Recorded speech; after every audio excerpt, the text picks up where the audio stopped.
पाकिस्तान में अविश्वास प्रस्ताव पर चर्चा से एक दिन पहले पूरे दिन सियासी ड्रामा चला और खबर आई कि इमरान सदन में बहस से पहले ही हथियार डालने वाले हैं। मतलब वो अपनी कुर्सी छोड़ देंगे। कहा जा रहा था कि इमरान शाम को देश के नाम एक संबोधन करने वाले थे जिसमें वो लोगों से अपने दिल की बात बोलते। लेकिन ना इमरान खान का संबोधन हुआ और न वो पाकिस्तान के लोगों को अपनी बात बता पाए। कहा जा रहा है इमरान आखिरी बार एक कोशिश करना चाहते थे, लेकिन सेना प्रमुख बाजवा के आगे उनकी एक नहीं चली। यही नहीं, खबर तो यह भी उड़ी कि इमरान पाकिस्तान को इमरजेंसी का शॉक देने वाले थे, लेकिन बाजवा और आईएसआई चीफ ने उनका खेल खराब कर दिया। खबर है कि बाजवा उन्हें रोकने के लिए खुद उनके घर पहुंच गए, जिसके बाद इस बात पर करीब करीब मोहर लग गई कि इस सियासी पारी में इमरान का गेम ओवर हो चुका है, क्योंकि थोड़ी ही देर बाद खबर आई कि इमरान देश को संबोधित नहीं करेंगे। कहा जा रहा है कि इमरान पर दबाव इतना बढ़ चुका है कि अब वो अविश्वास प्रस्ताव का सामना तक नहीं करना चाहते। एक तरफ बाजवा और दूसरी तरफ विपक्ष, दोनों ने मिलकर इमरान का दिमाग इतना खराब कर दिया कि वो संसद की सूरत देखने से भी घबरा रहे हैं। माना जा रहा है कि इसीलिए उन्होंने प्लान किया था कि वो शाम को देश के नाम संबोधन देंगे और फिर इस्तीफा दे देंगे, लेकिन बेचारे इमरान ये भी नहीं कर पाए।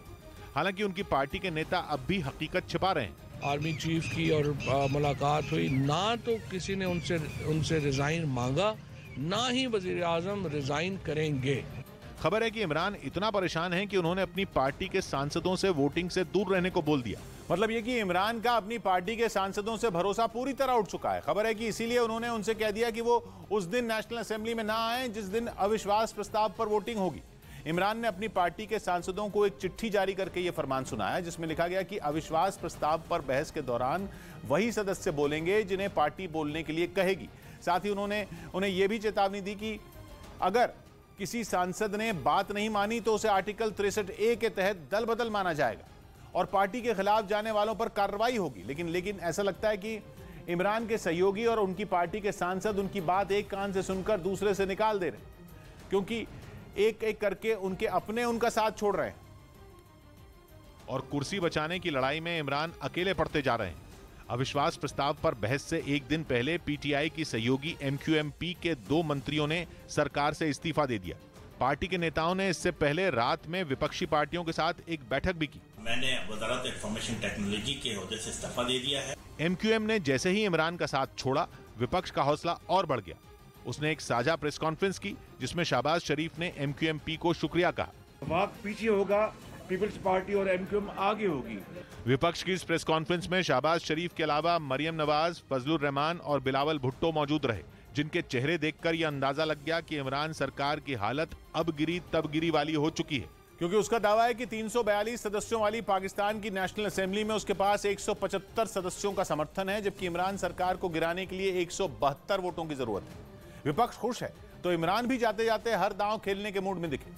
उन्होंने दोपहर में ही ऐलान कर दिया था कि वो उनके खिलाफ हो रही विदेशी साजिश का खुलासा करने वाले हैं, जिसके लिए वो एक सीक्रेट चिट्ठी लेकर मीडिया के सामने आने वाले थे। आप एक बहुत बड़ी इंटरनेशनल साजिश जो पाकिस्तान के खिलाफ हो रही है उसका हिस्सा ना बन जाए। इमरान ने सीक्रेट चिट्ठी दिखाने के लिए पाकिस्तान के कुछ बड़े पत्रकारों को चुना। खबर है कि उन्होंने वो सीक्रेट चिट्ठी उन्हें एक मीटिंग में दिखाई। कहा जा रहा है कि चिट्ठी का जिक्र उन्होंने अपनी कैबिनेट मीटिंग में भी किया और बताया कि कैसे उन्हें कुर्सी से हटाने की साजिश विदेश में बैठकर लिखी गई। खबर है कि इमरान पत्रकारों को यह चिट्ठी इमरान ने दूर से दिखाई और अपनी जुबान से बताया कि चिट्ठी में उनके खिलाफ विदेश से रची साजिश के बारे में बताया। यही नहीं, इमरान ने दावा किया कि चिट्ठी में लिखा है कि अगर अविश्वास प्रस्ताव फेल हुआ तो पाकिस्तान को इसके बुरे नतीजे भुगतने होंगे। कहा जा रहा है कि इस बारे में इमरान ने पाकिस्तान की सुरक्षा एजेंसियों को भी जानकारी दी है। खबर है कि बैठक में इमरान ने यह भी कहा कि उन्हें रूस का दौरा करने से रोका गया था। यूक्रेन युद्ध के बीच सऊदी अरब के जद्दा में मौजूद एक तेल डिपो पर ड्रोन से किए गए हमले का वीडियो सामने आया। यह हमला ईरान के समर्थन वाले यमन के हूथी विद्रोहियों ने 25 मार्च को किया था, जिसकी वजह से दुनिया की सबसे बड़ी तेल कंपनियों में शुमार सऊदी अरामको को काफी नुकसान उठाना पड़ा था। और अब हमले का जो वीडियो सामने आया उसमें तेल डिपो के ऊपर एक ड्रोन गिरता दिखाई दिया, जिसके बाद वहां एक जोरदार धमाके के साथ भीषण आग लग गई। तेल की वजह से आग तेजी से फैली और पलक झपकते ही उसकी लपटें आसमान में पहुंच गईं। कई किलोमीटर दूर से ही आग की लपटें दिखाई पड़ रही थीं। यही नहीं, उससे निकलने वाले काले धुएं के गुबार ने तो पूरे इलाके को ही ढक लिया।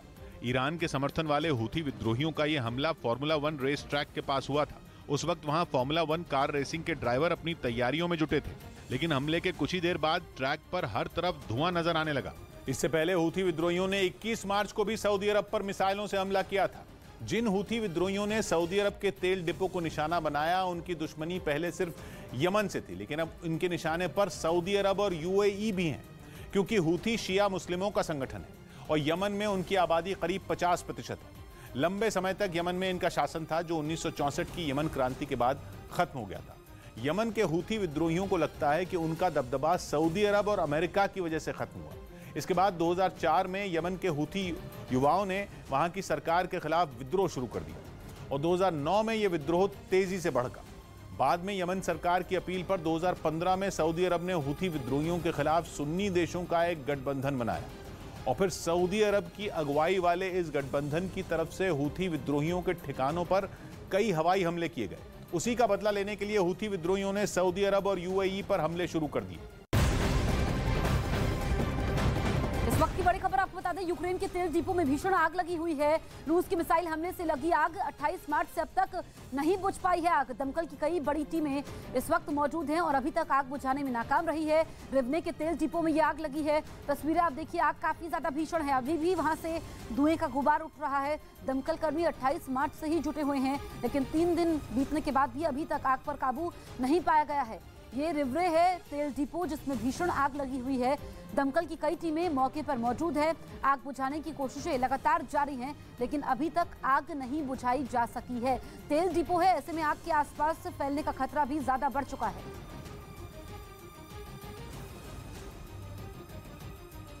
स्वीडन ने रूस से निपटने के लिए यूक्रेन को अपने खतरनाक एंटी टैंक लॉन्चर 84 दे दिए। दावा किया गया कि ये हथियार पुतिन की पलटन को खदेड़ने में काफी मददगार साबित होंगे, क्योंकि ये एंटी टैंक लॉन्चर करीब से अपने दुश्मन को निशाना बनाने की ताकत रखता है। इन हथियारों के मिलने से यूक्रेन के जवानों का हौसला बढ़ गया।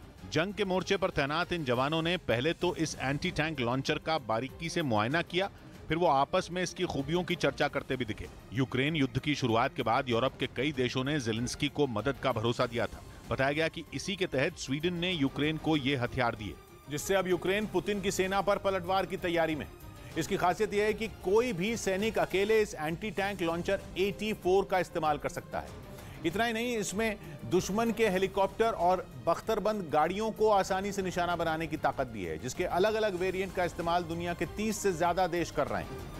रूस के हवाई हमलों से निपटने के लिए यूक्रेन ने दुनिया की सबसे तेज लेजर गाइडेड मिसाइल दागने वाला एयर डिफेंस सिस्टम तैनात कर दिया, जिसके बाद रूसी वायुसेना की टेंशन बहुत ज्यादा बढ़ सकती है, क्योंकि यूक्रेन ने ब्रिटेन से मिले जिस star streak air defence system को जंग के मैदान में उतारा है, उसके जरिए दागी गई मिसाइलें आवाज से कई गुना तेज रफ्तार से उड़ान भरती हैं और करीब 7000 मीटर के दायरे में लड़ाकू विमान, हेलीकॉप्टर या फिर ड्रोन को गिराने की ताकत रखती हैं।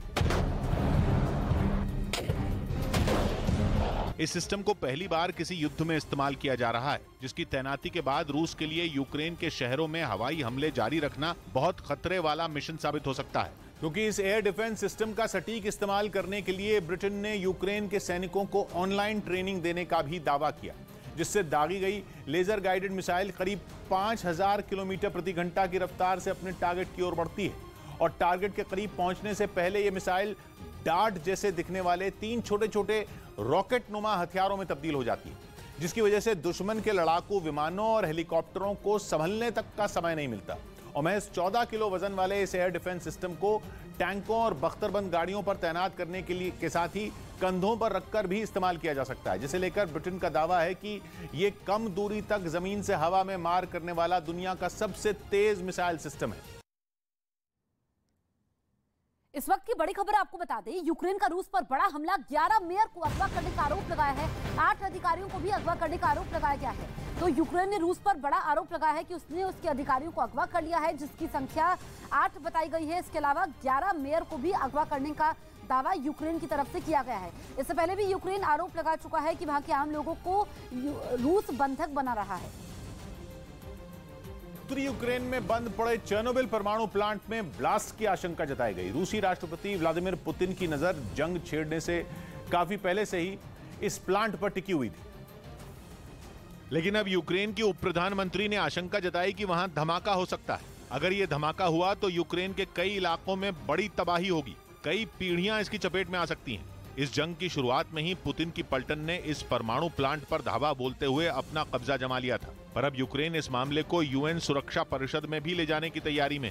उसने मांग की है कि चेर्नोबिल परमाणु प्लांट से रूसी जवानों को हटाया जाए ताकि वहां 1986 जैसा हादसा न हो, क्योंकि 36 साल पहले चेर्नोबिल परमाणु प्लांट में जो हादसा हुआ उसके जख्म अब भी यूक्रेन में काफी गहरे हैं। इस भयानक हादसे के बाद से वहां आज तक रेडियो एक्टिव पदार्थ लीक हो रहा है। यही नहीं, दावा है कि रूसी सैनिकों ने पिछले दिनों इस परमाणु प्लांट की एक लैब को नष्ट कर दिया था। इससे खतरा और बढ़ गया। यूक्रेन का कहना है कि कई रूसी सैनिक खुद वहां रेडियो एक्टिव पदार्थ की चपेट में आ चुके हैं। और तो और इसी प्लांट के पास जंगल में आग भी लग गई थी, जिससे वहां के लोग दहशत में हैं, क्योंकि अगर आग यूं ही भड़कती रही तो न्यूक्लियर रेडिएशन धुएं में फैलेगा, जो बड़ी तबाही मचा सकता है। यूक्रेन की राजधानी कीव और चेर्नोबिल के बीच महज 130 किलोमीटर का फासला है। ज़ेलेंस्की सरकार इस बात से भी डरी हुई है, क्योंकि अगर चेर्नोबिल में धमाका हुआ तो राजधानी कीव भी इसके असर से अछूती नहीं रहेगी।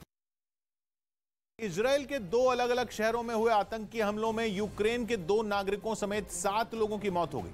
वहां सबसे पहला हमला हाइफा शहर में हुआ, जिसकी सीसीटीवी फुटेज भी सामने आई, जिसमें 2 नकाबपोश एक सड़क पर अंधाधुंध फायरिंग करते दिखाई दिए। इनमें एक हमलावर पोल की आड़ लेकर गोलियां चलाता दिखा, जबकि दूसरा आतंकी बीच सड़क पर पुलिस वालों को निशाना बनाकर आगे बढ़ता नजर आया। इसके बाद पहला हमलावर, जो पोल की आड़ लेकर फायरिंग कर रहा था, उसने अपने शरीर से चादर उतारी और फिर बैग से हथियार निकालकर वहां से भागने की कोशिश की। दोनों हमलावर एक ही तरफ भागे, लेकिन अचानक उनका सामना पुलिस वालों से हो गया और मुठभेड़ में एक आतंकी को गोली लग गई, जिसकी वजह से वो जमीन पर गिर पड़ा, जबकि दूसरा आतंकी पेड़ के पीछे छिपकर गोलियां चलाता रहा। हालांकि बाद में दोनों हमलावरों को ढेर कर दिया गया और वो लोग जिस गाड़ी से आए थे उसे जब्त कर तलाशी ली गई। इस हमले में 2 पुलिस वालों की भी जान चली गई।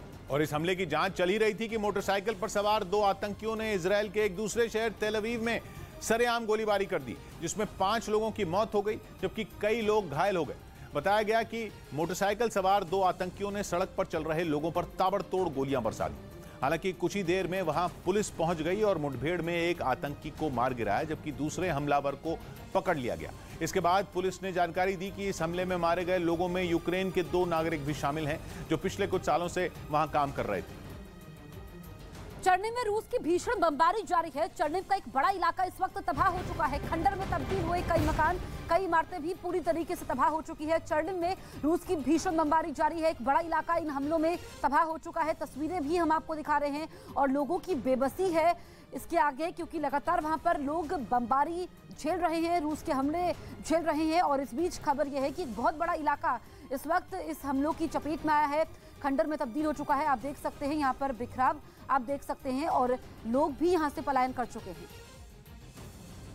यूक्रेन ने पुतिन की सबसे भरोसेमंद स्नाइपर इरिना स्टारिकोवा को गिरफ्त में लेने का दावा किया। इरिना दुनिया की सबसे खूंखार स्नाइपर शूटर में एक है, जिस पर यूक्रेन के 40 से ज्यादा लोगों को मौत के घाट उतारने का आरोप है, जिसे डोनेट्स्क इलाके से यूक्रेन ने धर दबोचा। बताया गया कि जंग के दौरान इरिना को गोली लग गई, जिसके बाद रूसी सैनिक उसे छोड़कर वहां से आगे बढ़ गए। जख्मी हालत में मिली इरिना को यूक्रेन के सैनिकों ने अस्पताल में भर्ती कराया, तब जाकर उसका राज खुला। रूस की फौज के लिए हथियार उठाने से पहले इरिना एक नन थी और पुतिन के खास दस्ते में शामिल होते ही उन्हें नया नाम बगीरा दिया गया। सर्बिया की रहने वाली इरिना की तलाश यूक्रेन को 2014 से थी, क्योंकि उस पर यूक्रेन के 40 से ज्यादा लोगों के कत्ल का आरोप है। रूस के राष्ट्रपति व्लादिमीर पुतिन के करीबी की एक आलीशान यॉट को लंदन में जब्त कर लिया गया।